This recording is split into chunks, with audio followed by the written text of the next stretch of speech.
Hello, everyone, and welcome to Blogging Theology. Today, I am delighted to welcome Dr. Ramon Harvey and Dr. Ryan Mullins. You are most welcome, gentlemen. Thank you. Thanks. Today, we are doing a new thing on Blogging Theology, hosting a dialogue between two distinguished philosophers. One is a Christian and the other a Muslim. I'll leave it to you to work out which is which.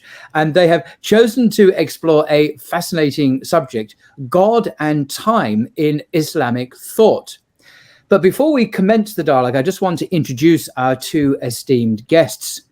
Ramon Harvey is lecturer in Islamic studies at Cambridge Muslim College here in England. He received his PhD from SOAS at the University of London. His publications include Transcendent God, Rational World, a Maturidi Theology. This is my copy. Do recommend it. Excellent book, published in 2021. And also The Quran and the Just Society, published in 2018, both published by Edinburgh University Press. Ramon's current research interests focus on Islamic theology, both historical and contemporary, especially in conversation with Christian theology, analytic philosophy, and phenomenology. He's the editor of the book series Edinburgh Studies in Islamic Scripture and Theology, and has also appeared on BBC Radio 4's Moral Maze programme, which means he's a celebrity. Ryan Mullins, who is in the United States, received his PhD from the University of St Andrews. Is that the one in Scotland, is it? Mm-hmm. Right, yeah. He has published over 50 articles and 3 books on philosophical theology. Those books include The End of the Timeless God, published by Oxford in 2016, and God and Emotion, published by Cambridge University Press in 2020. He has held research and teaching positions at the University of Notre Dame, or Notre Dame, as you say, Cambridge, St Andrews, Edinburgh, and Helsinki. He is currently a visiting professor of philosophy at Palm Beach Atlantic University. Also, he is a lecturer and researcher at the University of Lucerne, where he helps oversee the new master's program in philosophy, theology, and religions. It's an online program in Jewish, Christian, and Islamic philosophy and theology. So if you're looking to do a master's, talk to Ryan. Now, so the title of the dialogue, as we know, is God and Time in Islamic Thought. It's a dialogue. We need to define some terms, though. So, Ryan, can you start by defining the following terms for us? Eternity, timelessness, and temporality. Mm-hmm. So to be eternal is to exist without beginning and without end. And historically, the word eternal has been used this way throughout Western history. So merely existing without beginning and without end. If you want to say that God is timeless, you need to make some additional claims beyond the assertion that God's just eternal. What you have to do is you have to add the claim that God exists without succession, without temporal change, without temporal relationships, and without temporal location. So sometimes people will say a timeless God exists as a whole or all at once, without beginning and without end, and without before and after, in some sort of timeless present, some sort of timeless now. Now, if you want to say that God is temporal, you're going to do a little something different. You're going to say God exists without beginning and without end, because you're asserting that God's eternal. But you're going to say God can undergo succession and change, and God can stand in temporal relationships, and God can have temporal location. So, for example, you could say God exists right now. Okay. Now, another important question is the nature of time. So, Ryan, how do you answer the question, what is time? Mm-hmm. So I affirm something called the absolute theory of time. And so in this view, there's a distinction between time itself and moments of time. And then most of what we typically think about are the moments of time themselves, like a series of moments that we call a timeline. And so when you look at physics and philosophy, they're not usually interested in answering the question, what is time? They're usually looking just at the timeline. So here's the idea. So a moment of time is the way things are, but could be subsequently otherwise. And so that's what a moment is. Mm-hmm. But what is time itself? So time is a natured entity that makes change possible. It's the source of moments, and it's the thing that unifies a series of moments into a coherent timeline. And then I want to go one step further. I want to do something really weird. I want to affirm a version of the absolute theory of time that was very popular in England and during the scientific revolution. So this is a view I call the identification view, because it says that time is to be identified with God in some sense. And so this view says that God is time in the sense that time is an essential attribute or an essential mode of God. So time is not created because it's an essential attribute. So much like God's power, goodness, or freedom, those are not things that are created, they're essential to God. So I want to say God is omnipotent, I want to say God is good, and I want to say God is time. So Emily Thomas has this really great book called Absolute Theory of Time, like riffs in modern British philosophy. And so she refers to this as the Morean view, named after Henry More. And then other people who affirm this view are people like Isaac Newton and Samuel Clarke. Okay, thanks. Ramon, how do you answer the question, what is time? Okay, I agree with Ryan that we can speak about individual moments of time that express the possibility of change and through which we have duration and succession. But I differ with him in I don't see that time is an entity, or the source of moments, or what unifies them into a coherent timeline. To understand these functions, I think we need to understand that all of these aspects of time, of the phenomenon of time, arise from the contingent, which is the merely possible features of the world that God creates. So what does that mean? It means, on the one hand, the moments of time, which are these sequence of temporal events we've been talking about. And on the other hand, what we can call the phenomenological activity of human beings. That is what gives meaning to the timeline for us and gives us such concepts as past, present, and future. So I'm saying that God is the creator of every aspect of the world, including human beings and their actions, and we are the ones who actively constitute the phenomenon of time in our lives. And both sides to the story are important. But today we'll be focusing on the relation between God and time. And what I want to stress on that point for now is that, on my view, as every aspect of time is a contingent part of the world, every aspect of time must be negated from God. Okay, so next we need to talk about the ontology of time. So Ramon, can you define presentism and eternalism for us, please? Sure. So presentism and eternalism are two terms in the philosophy of time, and they're used to characterize positions that relate existence to time. So normally expressed, presentism means that only the present moment exists, and eternalism means that past, present, and future moments all exist. When discussing with Ryan ahead of this, I pointed out that, on my view at least, the past, present, and future that eternalism speaks about are only coherent expressions from our position within the timeline. This is because, as Ryan already mentioned, true timelessness is more than eternality alone. So I have reservations about using the terminology of eternalism for my position. Now, I think I'm right in saying that Ryan would call himself a presentist, because for him, God is time. So what exists is whatever is concurrent with God in his ongoing existence, moment by moment. Now, I'm not a presentist. My position is that God, in his absolutely durationless existence, creates every temporal moment without himself being in the temporal sequence. He timelessly creates each thing along with its spatial and temporal location and its durational existence for as long as it exists. This includes, of course, human beings and our active experience of time at any given moment. Okay.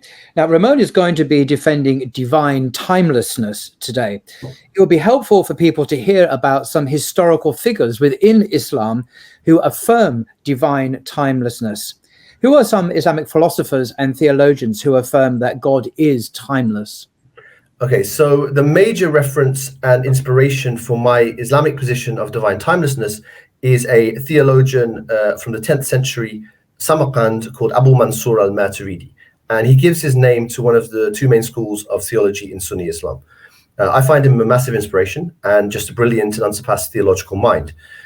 One of the interesting things that al-Maturidi does, in my reading, is to absolutely negate temporality from God. So this is connected to his idea that God creates in eternity, but the effects of that creative act appear at their places in the timeline.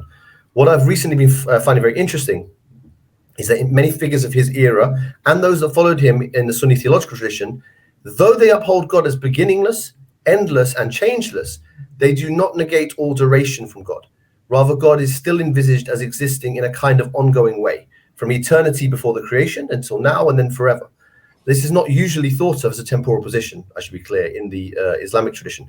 But I would suggest it's not the true timelessness that Ryan defined earlier. So in any case, this second position is not the position I'll defend today. Instead, I will be trying to defend a thoroughgoing timelessness.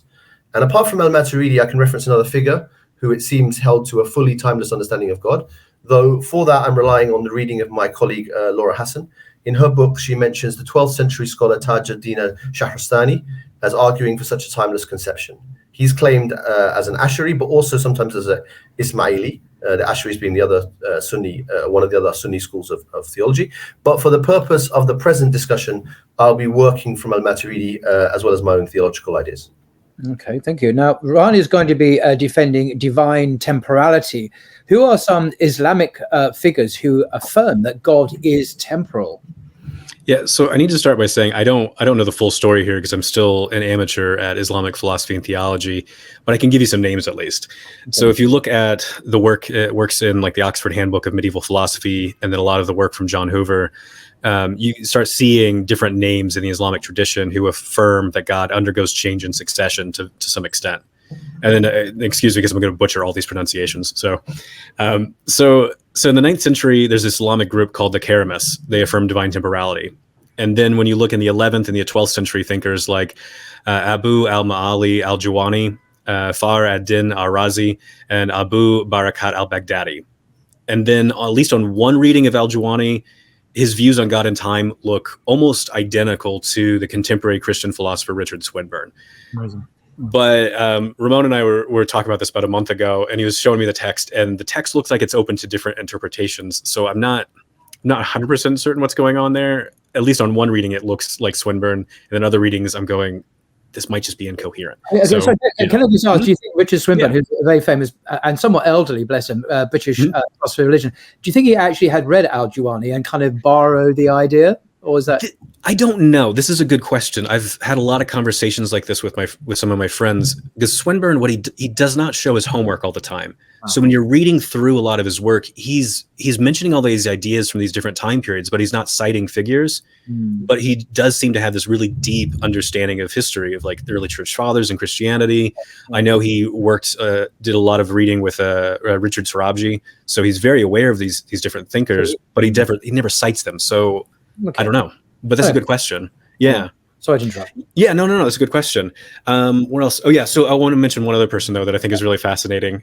So the divine temporality of Ibn Taymiyyah is kind of a big deal in certain Islamic circles. Absolutely. And then I've been reading this more recent book by Hatim al-Hajj, which is called Between the God of the Prophets and the God of the Philosophers, Reflections on an Authority on the Divine Attributes. And this guy gives a really explicit defense of divine temporality based on like Quran and Islamic theology and philosophy. So there's some precedent within the Islamic tradition for affirming divine temporality. Fascinating. Now we come to part 2 in a way of our dialogue, looking at the arguments themselves now. So the first argument we want to discuss is a critique of divine timelessness. It's called acting for a reason.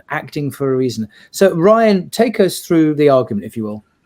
Yeah, so there's a really interesting history to this argument that predates Christianity and Islam. And then it becomes, at least as far as I can tell, it becomes a much bigger deal in Islamic thought than it does within the history of Christian thought. So Christians, a lot of times, they seem to just kind of dismiss it out of hand and never take this argument too seriously. But here's the idea. So when an agent acts for a reason, that just entails temporality. That's the claim. So when an agent acts for a reason, she does so to obtain some goal that she does not presently have. So if she already had that goal, she would not act. So you don't act to obtain something that you already have. You act to accomplish some new goal. And that's thoroughly temporal because there's a state of affairs where you set a goal and then you act to bring about that goal. And then hopefully you accomplish that goal. And that involves a succession of moments. So here's what that means for God. So if God creates the universe for a reason, then God is temporal. And this is because there's some state of affairs where God does not have a universe, and God's reasons motivate him to act to bring about a universe. And then before I turn things over to Ramon, I want to introduce a little caveat here on the argument. So when you're looking at the Christian tradition, this argument is usually dismissed, like I said, by people like St. Augustine. So St. Augustine just says, well, God eternally wills that the universe exists. And then so God eternally has a reason to create. So he thinks that's enough. That doesn't answer the objection, because the argument's focusing on the transition from acting for a reason or a purpose and the transition to accomplishing that purpose. And so if you say that God like eternally wills to create the universe, then you might end up saying that the universe eternally exists alongside of God.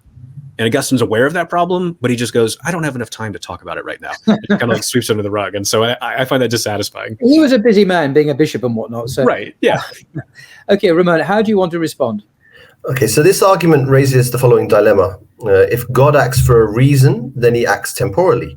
But if he doesn't act for a reason and acts timelessly, then his creation is eternal. I actually don't think either horn of the dilemma holds up too well. On the first point, the idea of acting for a reason was discussed a fair bit in Islamic theology. A representative group who argued God acted for a reason were the Baghdadi Mu'tazila. They reasoned as follows. God must create for a reason, or otherwise his action is foolish. When people act for a reason, they do it to either benefit themselves or others. God doesn't need anything, so he creates to benefit the creation. Despite this, the Mu'tazila didn't think that God changed through realizing this reason. So I'm not sure that acting for a reason would have to be connected to temporality. In any case, al-Maturidi, who I'm drawing from, argued against this group and this conception of a reason for God, while rejecting the idea that God ever acts foolishly. For Maturidi, God is supremely wise. What's his wisdom? Well, we can't fully understand every detail of it, but we can understand some general features of the way it manifests. It means the world must be intelligible for us, for example. We can rationally come to know that there's a purposeful agent, God, who creates it. And at the same time, God makes choices, though his choices never contradict his own wisdom. Does all this require God to change or to experience succession, which is our topic today? No, according to Maturidi, and I would concur. God's wisdom and will are some of his timeless divine attributes. What God's attributes manifest is the temporal sequence of contingent things. From the theological perspective of al-Maturidi and myself, it would be a mistake to expect God to have the same kind of time-bound attributes that we do. On the second horn of the dilemma, we have this very common contention that's thrown at those who uphold the idea of an eternal God creating a temporal world, or I should say a timeless God creating a temporal world.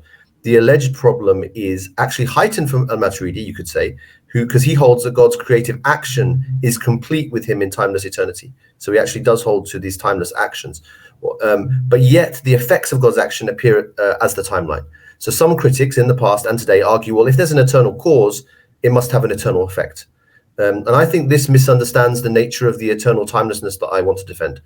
I'm arguing for a complete negation of the temporal moments of which the world as a contingent possible entity must be comprised, a complete negation of those moments to God. So there's no eternal time in which God's actions have their effects.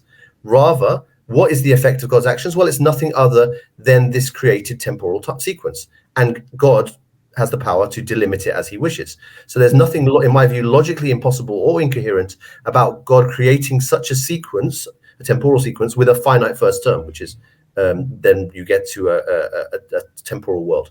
This, by definition, this first moment will be the first moment of time. And some of our later discussions in this dialogue will go more into this idea. Very interesting. So the next argument is a critique of divine temporality. It's called the prisoner of time objection. It sounds quite glamorous. The prisoner of time objection. So Ramon, tell us how this argument goes. Yeah, well, I really enjoyed reading Ryan's paper on this, and he explored a number of versions of this argument. So the prisoner of time objection basically argues that the temporality diminishes God in an unacceptable way. And you can run this in different ways to try to sort of show how it's just completely unacceptable for God to be a temporal God. So I'm going to try to give what I think, or maybe Ryan could tell me, what I think is an original and maybe Islamic, we could say, spin on it.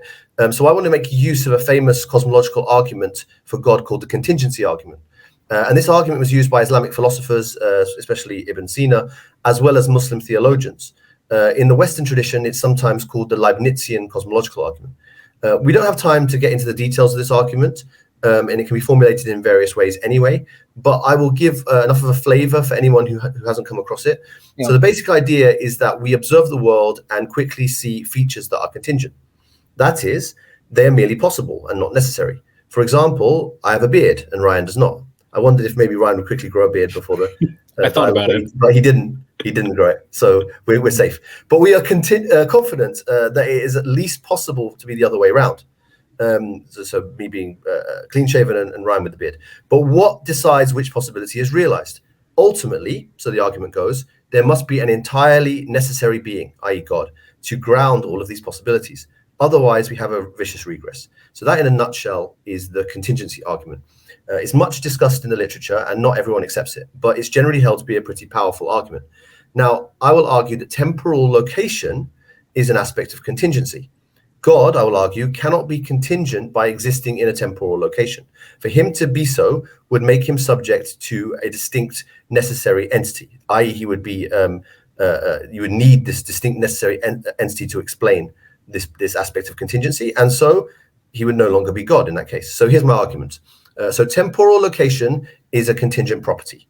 That is, it is merely metaphysically possible that an entity with a temporal location exists in one time rather than another.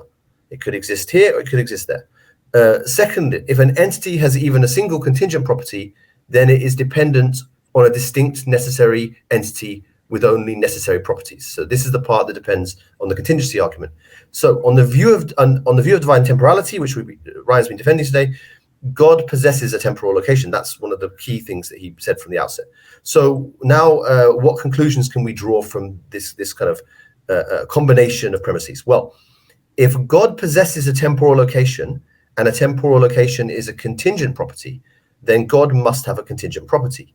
This is his present temporal location.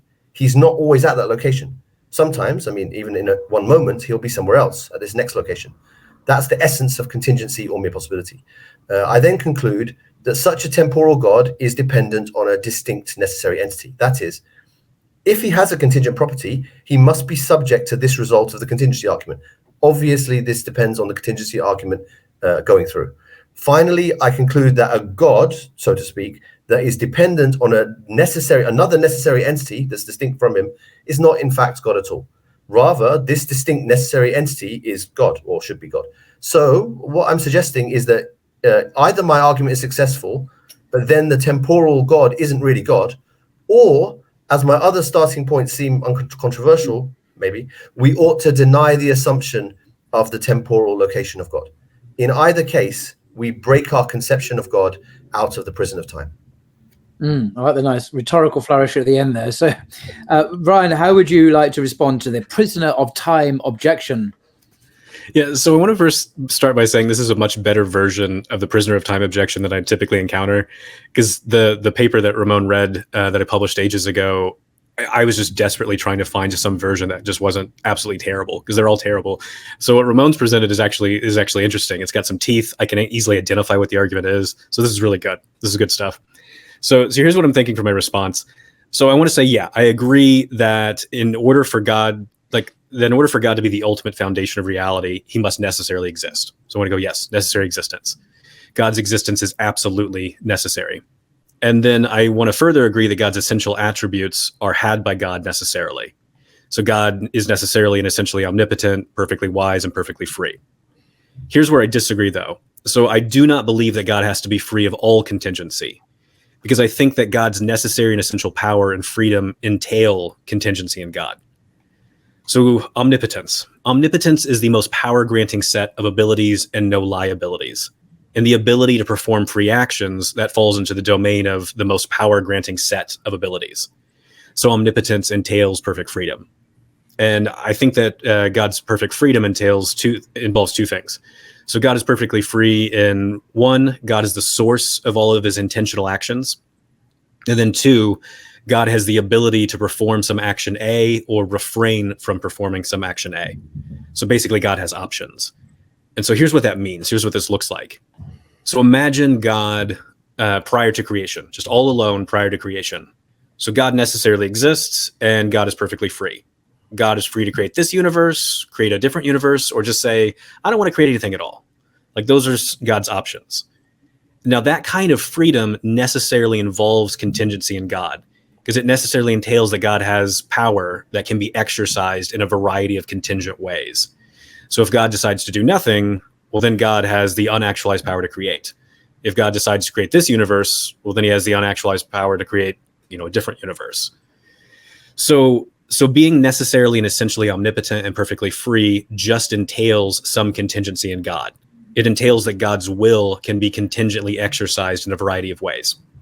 But that doesn't answer the objection entirely yet. So let me say a little bit more.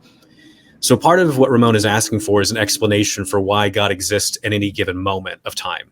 And this brings about another area of disagreement. So Ibn Sina and Leibniz's cosmological arguments for the existence of God, they've been widely criticized for relying on an overly strong principle of sufficient reason. And this overly strong principle of sufficient reason entails that everything about God must be necessary. And that means that God does not have choices. So whatever God wills, God necessarily wills. And that means that God necessarily wills to create this universe. God was not free to refrain from creating this universe. And since whatever an omnipotent being wills shall come to pass, and God necessarily wills that this universe exists, well, then this universe necessarily exists. And this is the exact kind of necessitarianism that Al-Ghazali was just like horrified by. He's like, no, this is just the incoherence of the philosophers. I don't like any of this. So since I want to say I'm free, Ramon's free, Paul, you're free, I want to say we're all free, and that God's free, I want to reject this overly strong principle of sufficient reason. And instead, I want to affirm a weaker principle of sufficient reason. It's one that you find in cosmological arguments from people like Samuel Clarke and Swinburne and Josh Rasmussen and Timothy O'Connor. And so in this weaker version, all contingent states of affairs have an explanation for why they are. And the explanation does not have to be contrastive, because the explanation just needs to be just sufficient. It doesn't have to explain why this and not that. It just has to explain why this. So here's the payoff, though. I'm hoping, at least. So Ramon asked, like, why does God exist at this particular moment of time? And here's the explanation. Part of what it means to necessarily exist is that God must be temporally located at whatever moment of time happens to exist. So the question becomes, well, why this particular moment of time exists? Well, the answer is God chose to bring about this particular moment of time and to causally sustain it because it's part of his providential plan for the universe. So you've got an explanation for why God exists at any given moment, and that explanation is found in a combination of God's absolutely necessary existence and then whatever God's reasons are for freely bringing about that particular moment. So what I'm doing is I'm putting forward a pretty standard understanding of God's necessary existence, but then relying on a weaker principle of sufficient reason that avoids necessitarianism, and then it allows you to develop some really powerful cosmological arguments for the existence of God. Okay, Ramon, do you want to respond now, or perhaps at the end when we have a freer discussion? Yeah, maybe we can save it and see if we get time to go back to that. That's also, fine. it's the first time I've heard this, because a lot of this, we did have some discussion before, but this is for hearing this live, so I'm still processing what Ryan's saying. But that's fair. So the next argument is against divine timelessness. It's called the problem of creation ex nihilo. So Ryan, tell us about how this argument goes, please. Yeah, so within the Jewish, Christian, and Islamic thought, the doctrine of creation ex nihilo has been the dominant view. And within the Christian tradition, there are various points in history where you could get in a lot of trouble if you affirm that the universe is co-eternal with God. So there's even some suggestions that maybe like Aquinas, he plays fast and loose with some ideas so that way he doesn't get in trouble because he's been questioned by some different councils. So you can get in a lot of trouble with these things.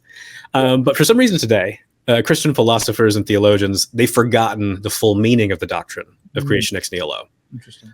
So creation ex nihilo says that God creates the universe out of no pre-existent material, but that's not all. There's more to the story. So the doctrine of creation ex nihilo clearly affirms an absolute beginning to the created universe. And what that means is that there's some prior state of affairs where God exists all alone, and another state of affairs where God exists with the created universe. And far too many contemporary Christians have completely lost sight of this pre-creation moment, though it's widely affirmed throughout the entire Christian tradition. What I want to do, though, is keep this discussion Islamic. So let me give you an example from an Islamic thinker. So you see this pre-creation moment clearly affirmed in the writings of Al-Ghazali. So here's a quote from Ghazali. So Ghazali says, God brought the universe into being after its non-existence and made it something after it had been nothing, since from eternity he alone was existent and there was nothing along with him. After that, he originated creation as a manifestation of his power and a realization of what he had previously willed and of what from eternity had been truly his word.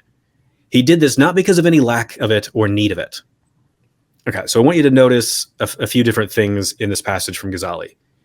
So first, he's assuming a very standard definition of what it means to begin to exist.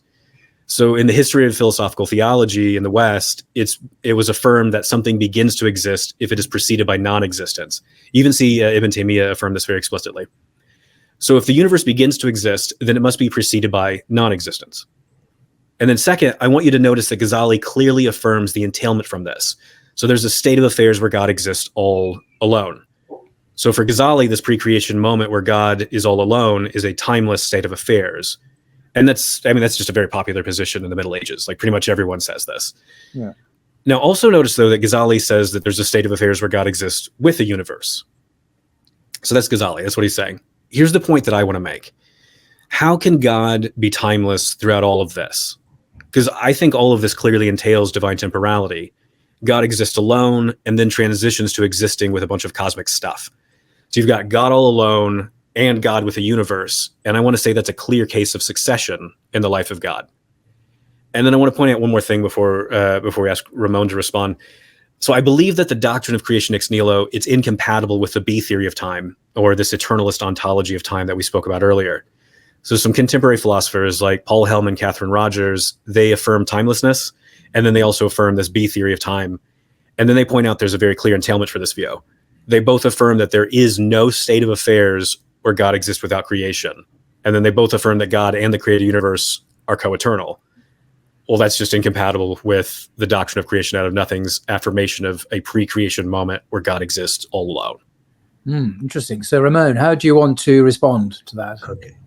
The doctrine of creation ex nihilo is an important doctrine in Islamic theology, though many of the Islamic philosophers rejected it. The core of the objection that Ryan has presented is based not on the fact that the universe has a first moment or an absolute beginning, which I agree with, but an interpretation of what that means. Ryan has argued that it means there must be a pre-creation state of affairs in which there is just God and no world, followed by a successive state of affairs in which God exists with the world. I argue that this way of understanding the absolute beginning of the world already sneaks in the idea of God as temporal. If there was no other way to understand what the absolute beginning of the world means, then perhaps a commitment to creation ex nihilo could be used to say that divine temporality is the only game in town. But my position is that there is another option. I argue that the first moment of the world is this first term in the temporal sequence that God creates. Yet he creates that first term and all the subsequent ones without being before that sequence in any sense of temporal succession. That this absolute beginning is preceded by nothing, which is what we've been saying, means precisely what it sounds like. There is literally nothing whatsoever temporally prior to that first moment. It can be difficult for our limited minds to understand what it means for God to exist outside of the timeline. And for this reason, some temporalists say that just the whole thing's impossible. I think, however, that the position can be explained coherently. Someone may disagree that my position is the correct view of God, but I hope at least they will understand what I mean by the words I use and that I'm not being mysterious or contradictory. As I've mentioned, my position is that each moment on the timeline exists in its own time. This existing in its own time is the proper mode of existence for successive things in a temporal sequence, and we know this from our experience. But God is outside this sequence as its creator, so he does not undergo, in my view, temporal succession like we do as beings within the sequence. I'd like to highlight that, properly speaking, neither any individual moment of the sequence nor the sequence in its entirety exists with God in his timeless eternity. God just doesn't have a temporal location, on my view, whereas by definition, every point on the timeline does have such a location.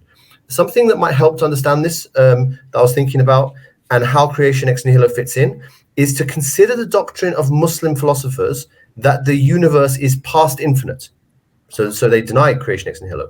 That is, they thought that for every moment of the world, there's always another prior moment, going back forever and ever and ever. So let me be clear. I do not accept this doctrine, because I accept creation ex nihilo. But I want to point out something very interesting. If this past universe was true, and God was temporal, then yes, the universe would be beginningless just like God, and would have always existed temporally alongside him. But on my timeless view, even if the past infinite universe is true, and I don't believe it, it has never and will never exist temporally alongside God. In other words, just because the sequence lacks a first term in this scenario, it doesn't mean that God enters it. Now, let's go back to the present objection. Creation ex nihilo is simply the affirmation, on my view, that the sequence does in fact have a first term. And I argue that there's no logical contradiction for a timeless God to create such a sequence with this first term. Interesting. Thank you. Now, the final argument for us today is called the sooner objection. The sooner objection. This is a potential problem for both views on God and time. Ryan, tell us how this argument goes, please. So this one has a really interesting history to it. It's a very ancient objection that's supposed to be either against temporality, or if you affirm that God's timeless, it's supposed to get rid of creation ex nihilo, affirm eternal creation or something like that, or an emanation. So the sooner objection basically asks, why didn't God create the universe sooner? So creation ex nihilo says the universe has this absolute beginning. So why didn't God create the universe just like a moment before? Like, why not sooner? And there's this really rich history to it across the Abrahamic faiths. But again, I want to just keep this Islamic today. So I want to focus on a version of this argument inspired by a very controversial figure within Islamic thought named Abu Bakr al-Razi. So here's the big idea.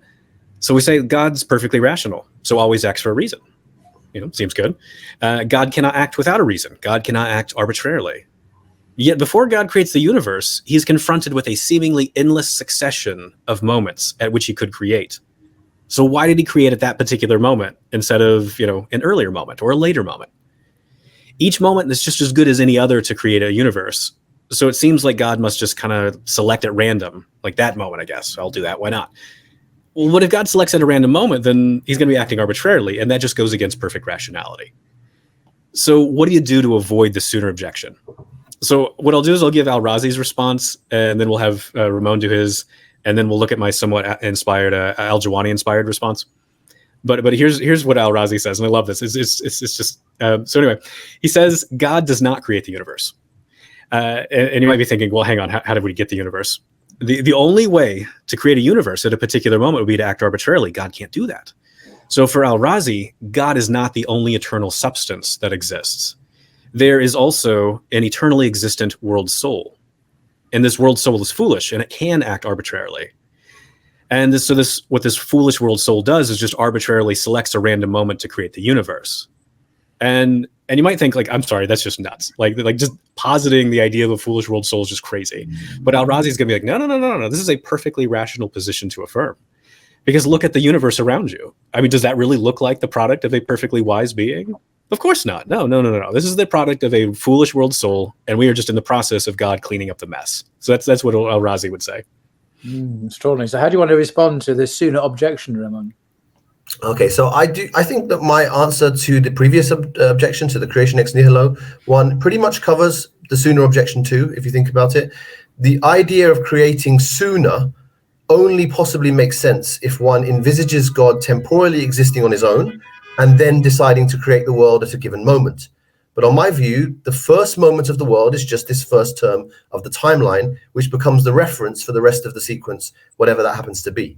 So I think there's no meaning to the first term of such a sequence being sooner. The notion is just incoherent. Okay, Ryan, you mentioned that you have a different response to the sooner objection. How do you respond to it then? Yeah, so earlier I mentioned that on one reading of al-Jawani, he has a view of God and time that looks remarkably like Swinburne's view. So on this view, time depends on existence. And since God eternally exists, well, then time eternally exists. So God existed alone before the creation of the universe, and God's pre-creation moment is just a single temporal moment that never began to exist. So once God creates a universe, then and only then does God pass through a series of successive moments. So there's no successive sequence of moments prior to creation. And so here's what this view is doing. It's saying that there is no sooner, because there is no earlier moment at which God could create. The first available moment of time for God to create is the moment subsequent to God's pre-creation moment. And so the only reason that there's a transition from the pre-creation moment to the next one is because of God's free decision to create. So remember what I said before, a moment is the way things are, but could be subsequently otherwise.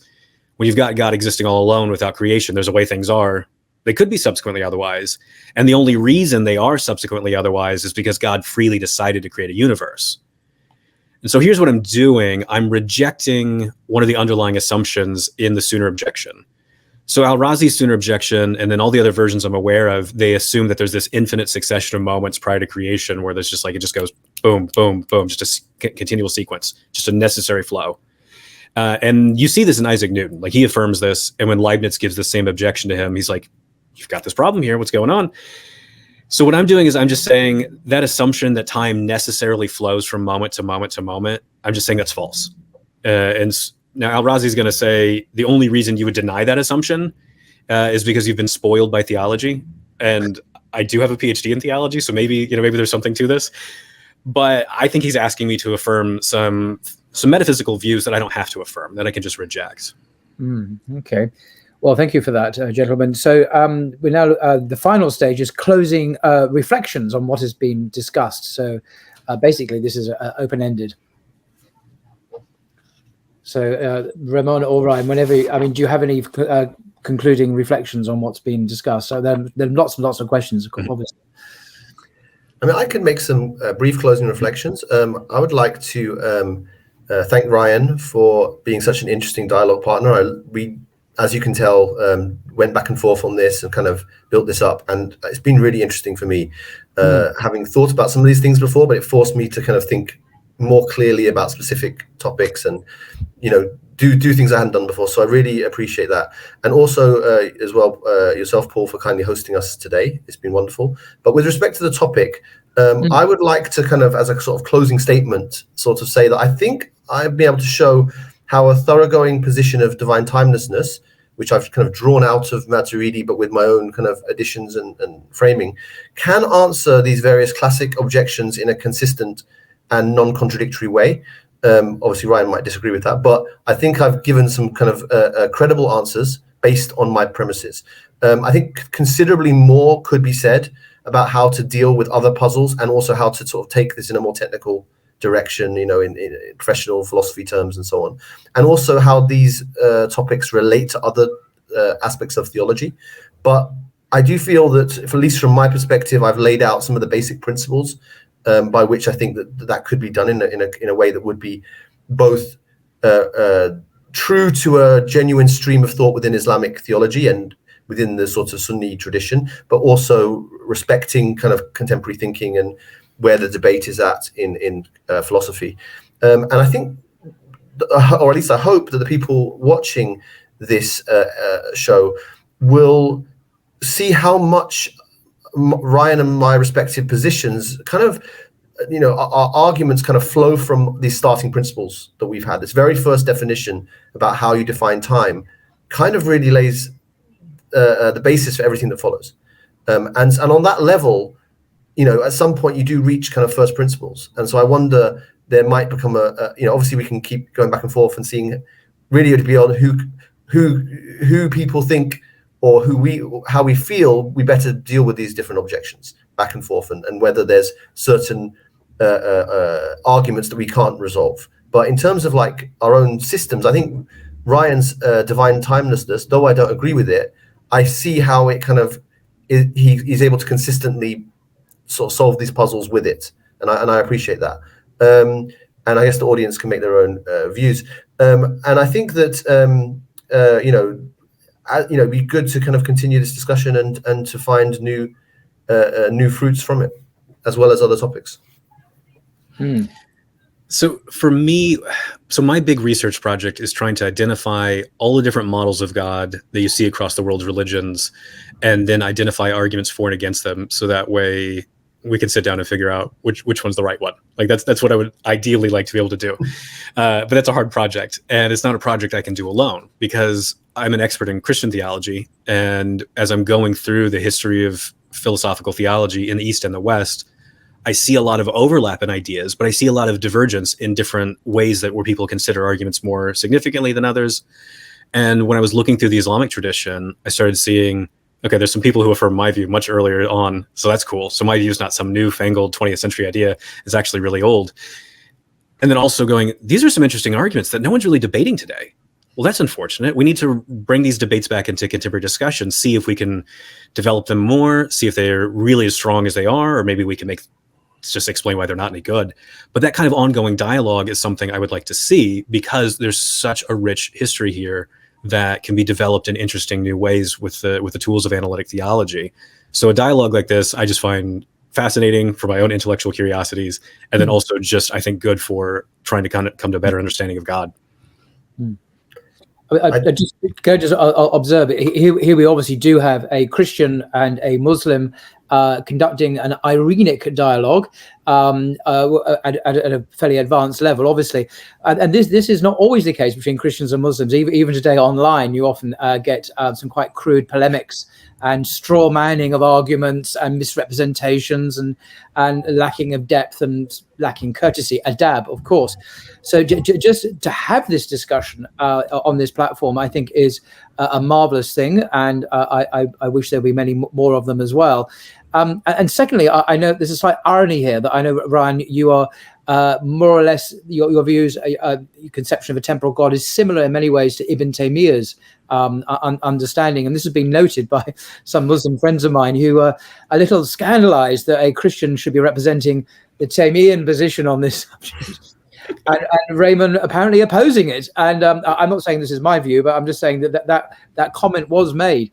And there's a certain delicious intellectual irony in this. But my response to that objection, if it is an objection, is that this is an Irenic academic discussion. It's not confessional. We're not out to persuade each other to become Muslims or Christians, anything like that. So it's quite a different format and forum, I think, where these ideas can be explored in a convivial context. So I don't really have a problem with that. Yeah, it's very interesting. I mean, we were lucky to have Ryan come to an event, part of this research project on Muslim epistemology, and Ryan came as a kind of respondent to our symposium. So that was a really great opportunity to dialogue already, and then we built up a rapport, and it's led in a fruitful way. I was going to respond a little bit to, not that we're going to do too many counter responses, but just briefly, because I was asked. To the response to the prisoner of time, it raises. I really like the direction you took that. So I'm just going to sketch some directions where I'd want to respond rather than actually properly respond here. But I noticed kind of, from my perspective, it felt like you again were sort of setting up a kind of thought experiment where God's sort of waiting before the world in the pre-temporal moment, and I just feel that's kind of sneaking in that temporality again, which is meant to be what's that question. So it's, you kind of, I feel you have to kind of leave that to one side. You're not allowed to rely on it if you're arguing for it to avoid being kind of accused of question begging. On my own position, and this idea of the principle of sufficient reason, I'm not here committing to an Ibn Sina contingency argument myself. This is kind of for the sake of a good dialogue. I'm giving you an argument. It may turn out too strong for me too, is what I'm saying. And so it's good to know that's a potential way out for this argument. I do think that, however, I do reject contingent properties for God, absolutely. But I feel, or at least I hold, and this is with the Kalam tradition generally, that you can have only necessary attributes for God, but yet a contingent world that can be held, and they reject. I think, as you pointed out, Ibn Sina's idea that you then end up with a kind of necessitarian world. So I reject that. How you exactly do that and how that plays out and which type of principle of sufficient reason you might need and so on is maybe a discussion for another day. But I do think that can be held, and God precisely can make choices, as I said. But the choices that God makes, that he's making in timeless eternity, aren't ones that are themselves. Basically, there's no potency in God, right? There's no idea of God. God has these potencies, and therefore I think you can avoid this kind of modal collapse, which I think you didn't use you didn't use a trademark phrase, but I felt it was close to appearing on your tongue. But I do think that the modal collapse can be averted, and I think by sort of carefully expressing the levels of necessity and so on, you can kind of get around the modal collapse and still have divine choice, but not put contingency into God, which is what I want to avoid and negate. So that would be the kind of shape of my response without actually going and trying to do it live. Yeah, no, that's good. So I just have a few quick thoughts. So first, the God all alone, because you're not the first person who said, well, that's just sneaking in temporality into the story. And so I've been trying to trace down the history of this, and the history is very rich. And over again, they're saying so explicitly, God all alone. They'll even say things God has to have a duration that precedes creation. And so I'm like, sounds like you guys are being temporal here.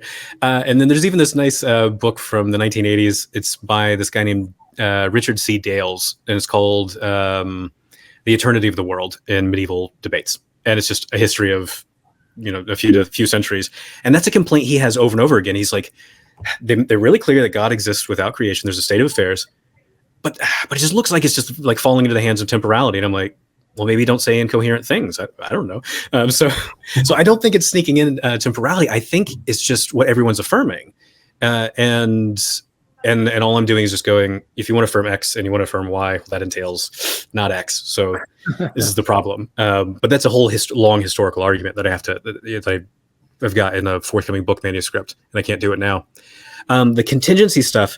Yeah. So I had a question for you about this, because I don't know the Islamic tradition well enough. So when the Christian tradition, when they're looking at some of these problems about would God have contingent properties? So God becomes the creator, he becomes the savior, he becomes the judge of all men. They go, well, those are accidental properties. God cannot have those. So what they do is they say God's not really related to the universe. And that sounds wild. So I don't know if there's anything like that in the Islamic tradition to avoid God having these contingent properties, where you say God's not really related to the universe. I mean, I think that, I can't speak for the whole tradition in terms of my expertise, but I would say that it seems to me that either you kind of bite the bullet on God's properties being entirely necessary and entirely eternal, right? Or you either then have to go down to this affirming these contingencies, which was for Sunni theology was often a big no-no. Some individuals did go in that direction, but it was generally not the mainstream of these two main Kalam schools. They didn't like doing this at all. Now you get a difference in terms. So if you're not going to affirm kind of contingent properties in God, you basically end up either giving them all to God or giving those kind of properties to the world in some way or other, right? So they went this way. So this is an issue. They had these what they call the active attributes, sifatul fi'l. And you can either, if you're a Maturidi, you say that these actions are, with God in eternity. And as I said, that's an account that then, you need to be able to explain that account. How is that possible? Or for that, both the Ash'aris and the Mu'tazila basically put these active attributes into the world.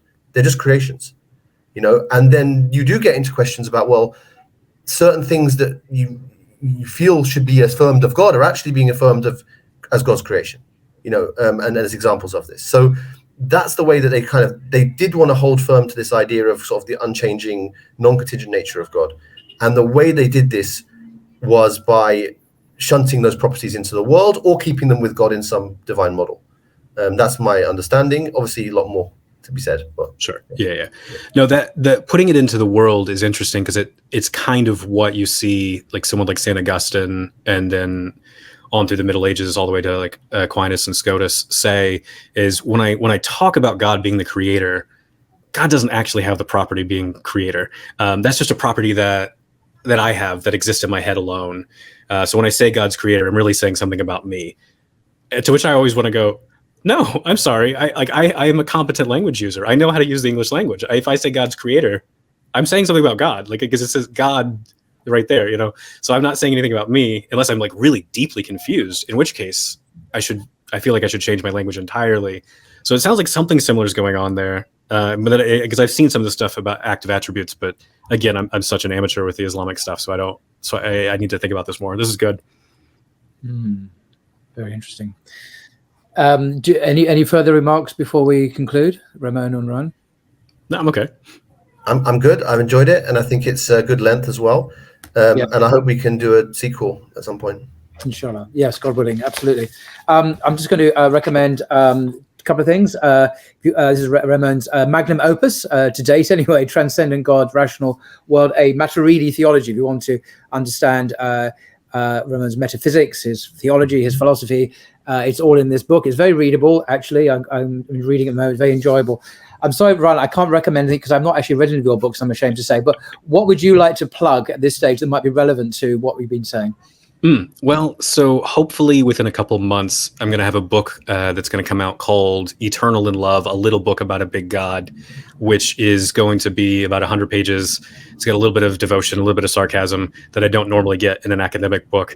And it's just supposed to be, here's my take on what I think God is like in 100 pages or less. And I look at some different questions that don't normally get discussed, like why would God create anything at all? Why this particular universe? If God knows the future, then what are God's emotions like? So I get into some fun stuff there. And then I've got my sequel to The End of the Timeless God that's under review. I have no idea when that's going to come out.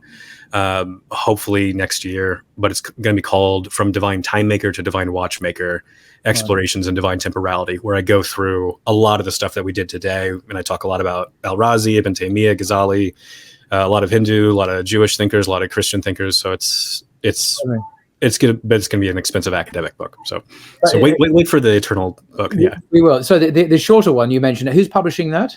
So that's gonna be with Cascade. They're currently copywriting it. So hopefully in a couple months it'll be ready. It'll only be $20. So $20. It's actually affordable. What's that in English? About 15, 16 quid. I don't know what it is. Yeah, I think it should be the current exchange rate. Yeah, it should be about 17 pounds. Yeah, 17. Yeah, cool. We'll look out for that. Well, that's fantastic. Well, thank you very much, Dr. Ryan Mullins and Dr. Ramon Harvey, for your very entertaining, clear, lucid exposition of your respective positions. It's been fascinating to watch and to participate in passively, perhaps. Very, very interesting indeed. So thank you very much. Until next time, inshallah. Thank you, Paul.